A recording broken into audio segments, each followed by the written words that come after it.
Hello, this is Kyla from Hidden Gems Literary Emporium, your family-owned nonprofit community bookstore, housed lovingly inside of the one and only Above Our Studios Art Gallery, right here in New Brunswick, New Jersey. And I'm sitting here with one of our good friends, also author, also publisher, Miss Annie. I feel like I call you both. What do you want them to call you? I respond to Annie, and which is a diminutive form of, Annie is a diminutive form of Anne, so I respond to both. Okay. Annie or Anne Laura, who is the author of this book, Interstitial, her very first debut book of poetry, published by Dante. It was curated, collated, compiled by him. With the materials that I provided, and the poem that I will be attaching to this presentation is titled Gifts. It's an ekphrastic poem in dialogue with a painting house at Zimmerli Arts Museum, Rutgers premises. Yes. And it is by Russian nonconformist artist Alexei Sundukov. It comments on the suppression of the critical thinking faculties that's done by totalitarian regimes like the former Soviet Union, and how artists carved out an underground space in which they produce counter-narratives. And this is in keeping with the ethos of the strike that's happening at Rutgers, which is actually transpiring in the public eye. The very, very public eye, the global, worldwide public eye. And the reason why we are even here speaking about this today is because we both have close ties to this area. Ray and I went to college at Rutgers. I actually sent in my application for the master's program of public health the day before the strike. I did not plan that. And we do a lot of work with and for the students over at Rutgers. And you've gotten to know this community very well as well. Yes, absolutely. I've done work with Rutgers, specifically their writer's house. Shout out to Adam Fitzgerald, Mark Doty. Those were the people that I worked with closest, who have also workshopped my poems, many of which are contained in the book. So do you want me to read the poem? Well, I do want you to read the poem, but first, let's talk about what's actually going on. So 9,000 or more faculty, postdocs, EOF counselors, other educators, and students are joining in on a campus-wide strike. This is New Brunswick, Newark, and Camden. They're going on strike because they're doing the work, but they're not getting paid. Pretty much. There are a lot of disparities in the wages of faculty throughout the three campuses. Even though they are under one overarching university, it's still Rutgers, but the New Brunswick ones receive higher pay than their counterparts at Newark and Camden, and elitism is at play here. Perhaps this campus is deemed superior.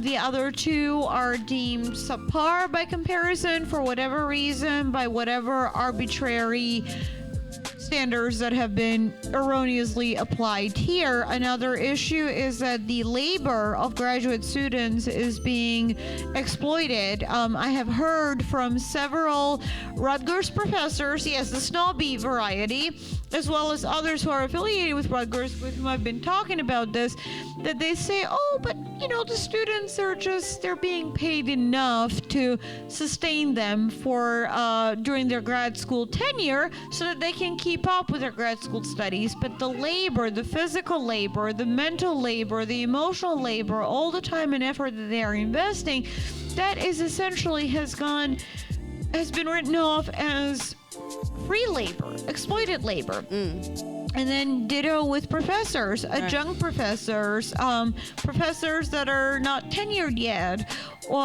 They have been essentially, they've been deprecated by their colleagues, saying, but we're not supposed to be equal. We're, top tier research professors. Why should we be paid the same as somebody who's only teaching and conducting no research?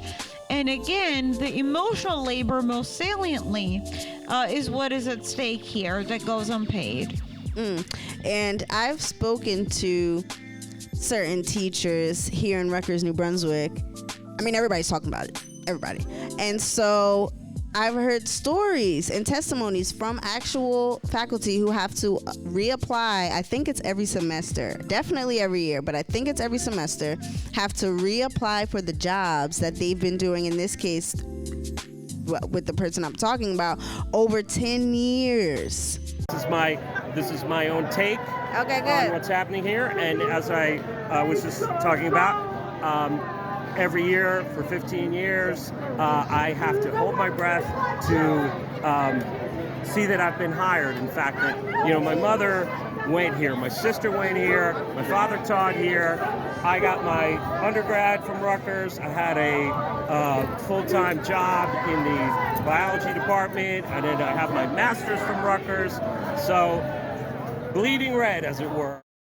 Absolutely, and I can attest to that experientially. Adam Fitzgerald, for one, John Hume, who work in the artistic departments, whether it's creative writing, whether it's filmmaking, they are retained on a contractual basis and they have to renew their contract. Quite literally, someone sits in the classroom and appraises their performance.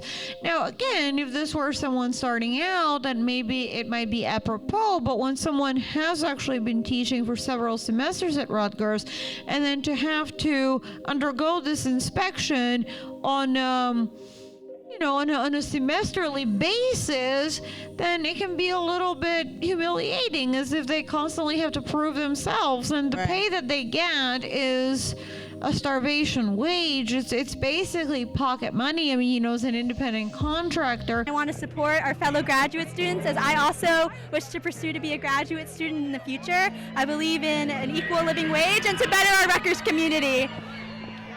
But even so, it's just the humiliation, the devaluing of the work, that they have to constantly prove themselves worthy, even though their performance, there's nothing to indicate that their performance has lacked in their tenure at Rutgers. Right, and I've spoken to a lot of students as well, and it seems like the majority of the students are with the strike, that they support their teachers. And I know it's because even from being a student here at Rutgers, the educators really are phenomenal, and they really do care about the students. And so the students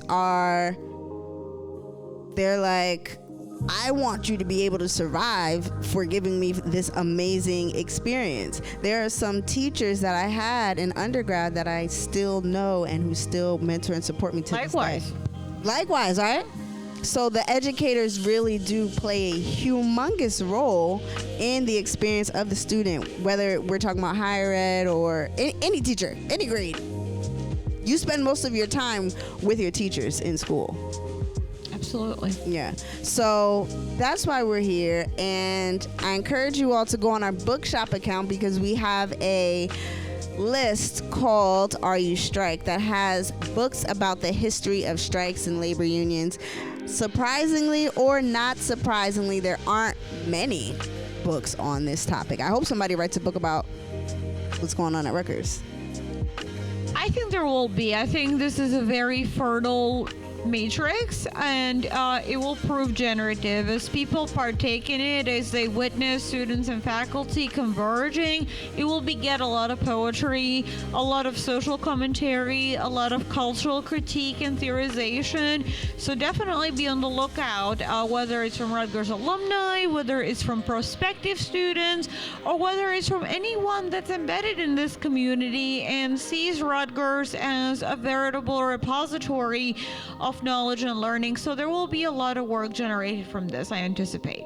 Yes, and I agree. And so what Hidden Gems is doing is creating a documentary about this historic event that we're literally right in the midst of. It's happening around us.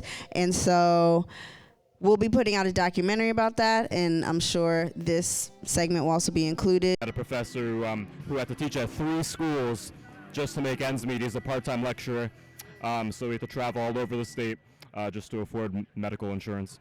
That is why I'm out here today, for professors like that. I'm in solidarity with them, and yeah. I don't know if we're going to write a book about it. Definitely some poetry. And that goes into your poems and your poetry. So talk a little bit about your book and the poem that you're going to be reading tonight. The book is my first one, and it was independently published by Dante, proprietor of Above Art Studios.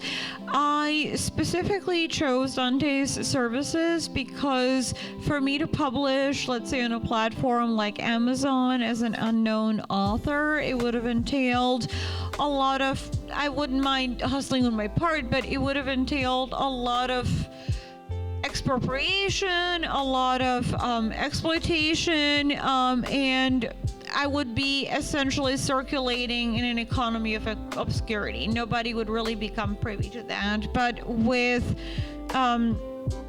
independent publishers like Dante that command local resources, that are invested in the local communities who could be their potential clientele who frequent their events, this ended up being a really well collated first collection. All the poems are thematically resonant. All of them have been workshopped by Rutgers faculty, Mark Doty and Amy Lawless specifically. And this one is titled Gifts. As I noted earlier, it is in conversation with a Rutgers inflected piece. Alexei Sundukov is one of the artists that's featured in a permanent exhibition house at Zimmerli that's about Russian nonconformist artists, the work that they were producing during the former Soviet Union, which was a totalitarian regime that would have censored any kind of narrative, any kind of art that went against the state propaganda of glorifying the leader. So, without further ado, gifts. The masses proffer their brains as if wreaths to Stalin. Stalin hoards their brains the way a schoolboy hoards candy. Poor Stalin's got no face. The sun burned it off. The rain washed it out. A hoarded brain munched it. His devotees peel their faces and paste them where his should be.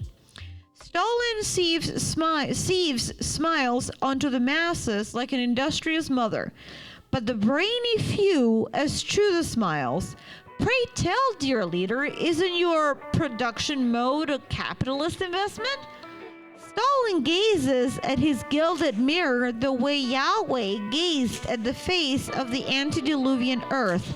Let there be no thinking man. Stalin whisks the brains with a flick of his finger, but some brains adhere to their skulls. Stalin lobotomizes the brains. The palms sew their lifelines into his placard sticks.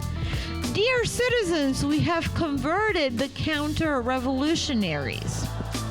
The masses strike their hands, flint with steel, igniting a prolonged and undiminished applause. Artist labors underground, high on turpentine. His brush incantates his hand. It wards off Stalin's commissions for an idol and an idyll. The confiscated brains of his countrymen ring the bell of his head. He limps a box about his effaced, brainless people. His painting rides his vigor. It blooms on the wall of Zimmerli Art Museum. The bloody applause clangs my brain. We're going to snap it up here in the mic. Thank you, Annie, how did you write that and then entitle it Gifts, or vice versa? No, the title of the painting is A Prolonged and Undiminished Applause. I intentionally incorporated the title into the painting. If you Google the painting, or better yet, if you visit Zimmerli and view it there, you will see a mass of people effaced, where their face has been completely blotted out, and they are striking their hands. The painting, it's sort of lines, black and white, but the hands are almost this raw, bloody red because they've been clapping so furiously.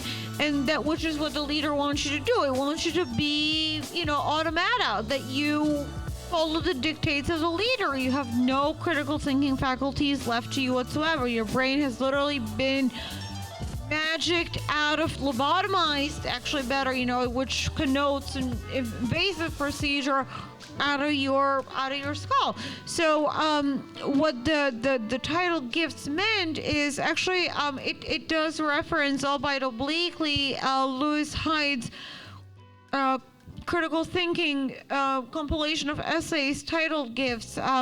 He talks about how gifts circulate. He tries to differentiate between a gift-based economies that exist in small-scale indigenous societies, as well as the mass, capitalist regimes that we live in now, which is kind of like the obverse of, the capitalist investment. I mean, it depends on what the locus is, whether the state commands the resources or whether, they only circulate in the hands of the wealthy few. Essentially, the wealth doesn't circulate. The wealth literally coagulates. There's so much wealth available that could be distributed from the wealthiest to the poorest, and thereby allowing everyone their fill if this was a gift-based economy.